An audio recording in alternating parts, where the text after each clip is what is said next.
We continue in Genesis 37:23 to 27.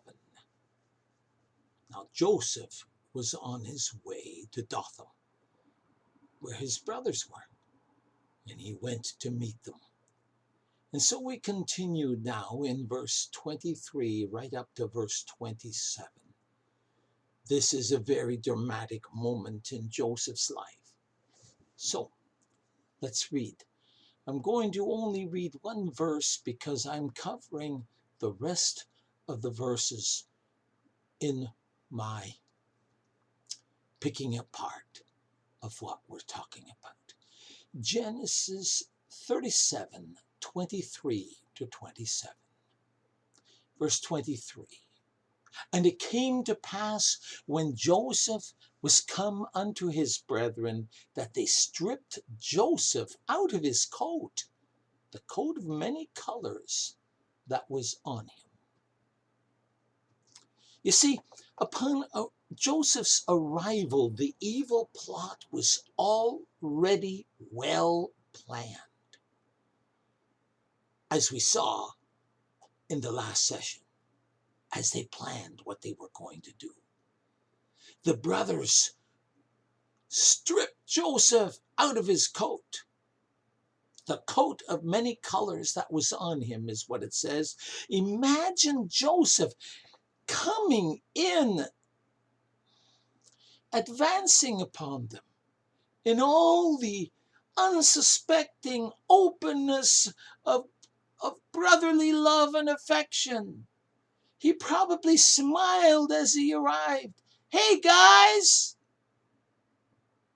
And how astonished and terrified he must have been at their cold reception and their ferocious and rough behavior as they brutally manhandled him and stripped the clothes off of him. And they took him and cast him into a pit, probably the same pit that was suggested by Reuben in our last session. And the pit was empty. There was no water in it. Doubtless they followed Reuben's advice in casting Joseph into that pit to perish there with hunger and cold. As was mentioned before in our last session, their hypocrisy appears in this, that they feared men more than God, because you see, Genesis 9 verse 6 says that by man's life will be shed. His blood will be shed because he shed man's blood. Well, you see, they did not think it was murder if they did not shed his blood directly. Just throw him into a pit. We didn't actually kill him. He died by himself, didn't he? Isn't that ridiculous? But that is what they thought. You see, after throwing their brother into the pit, oh my goodness, they sat down and had lunch.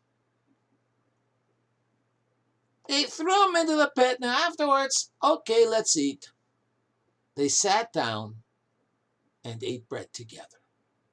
Imagine how brutal and cold-hearted that was for the 9 brothers to have lunch after throwing their own brother down into a pit to die.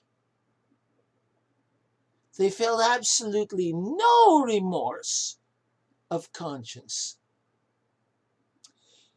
The cool indifference and fiendish satisfaction with which they sat down to eat a meal is truly, truly astonishing.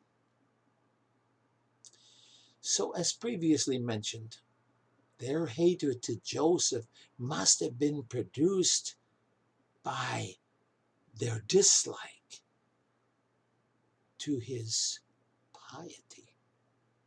You know what? I really don't think Joseph had a false piety. He didn't I don't think he actually thought, I'm better than you, which I dislike a lot. But you see, people can be misinterpreted as being that. Some people are actually so good, it makes me sick. Really? Really? Man. So they really disliked his piety and general righteousness. You know why? This would make his character and conduct a constant contrast to their bad character. And isn't that why sometimes we don't like people who are really good? Oh man, that makes me feel even worse, because I am really not that good. Instead, we should be happy for them and say, wow, look at that. God help me to be like that. Doesn't happen very often. Consequently, they found that they could never be at ease until they had rid themselves of his hated presence. As they were eating, they lifted up their eyes, and look, and behold, a company of Ishmaelites came from Gilead. That's the mountain that Jacob first went to with his family before he entered Canaan again. There it is. They came from Gilead with their camels bearing spicery. Oh, that means different spices, different herbs, all kinds of stuff. And balm. Haven't you ever heard of the balm of Gilead? There's a hymn entitled that. And myrrh. They were going down to carry it into Egypt. Now, the company of Ishmaelites were also called Midianites in verses 28 and 36, where we're going to go to the next day or two. It seems these different tribes, which were descended from the sons of Abraham, Midian and Midian, by Keturah, and Ishmael by Hagar, they were joined in one company of merchants. As a matter of fact, most commentaries believe that the Midianites and the Ishmaelites intermingled and mixed together. And often the Midianites were called Ishmaelites and the Ishmaelites were called Midianites because they eventually became one people, the Arabians. And they descended from Abraham. Imagine that. They were bringing spicery, balm, and myrrh upon their camels and carrying them off to Egypt. These articles would have been an enormous demand in Egypt. Really. You see, Egypt was constantly embalming people, and these spices were definitely needed to embalm people, especially the myrrh, which would take away the stench of the decay. Now, Judah had a brilliant idea when he saw them. What profit is it if we slay our brother and conceal his blood? Come, let us sell him to the Ishmaelites. Wouldn't that be a great idea? And let not our hand be upon him, for he really is our brother and our flesh. Well, it would be less skill and more gain to sell him, wouldn't it? The less guilt, was the same logic used to throw him into the pit to begin with. But this strategy definitely sounded better, didn't it? Joseph was their biological brother by one father, Jacob, but though there were different mothers. And because Joseph was family, selling him as a slave would both keep him alive and yet rid him, ha ha ha, of their lives forever. See, they didn't have to kill him. They just sell him off as a slave and goodbye. Since Reuben was absent at the time, all 9 brothers agreed to this. And this section closes.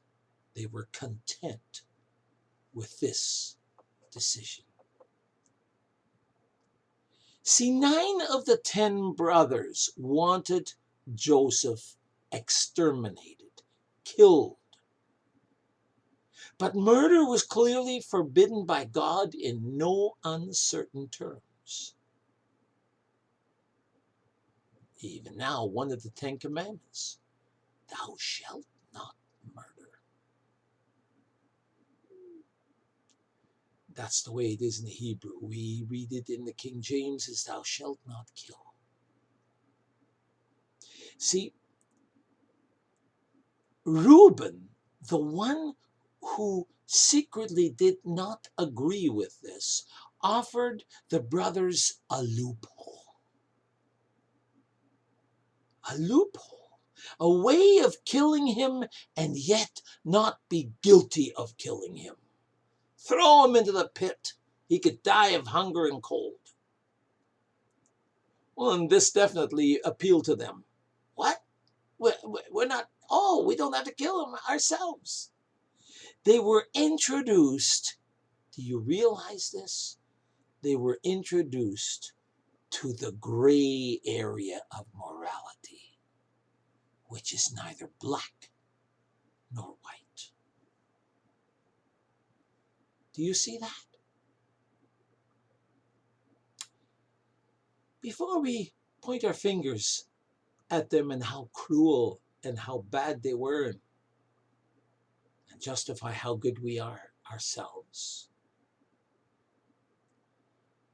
I'm asking, how about you, brother or sister? You see, God is holy, and his standard of holiness is very hard to reach, isn't it?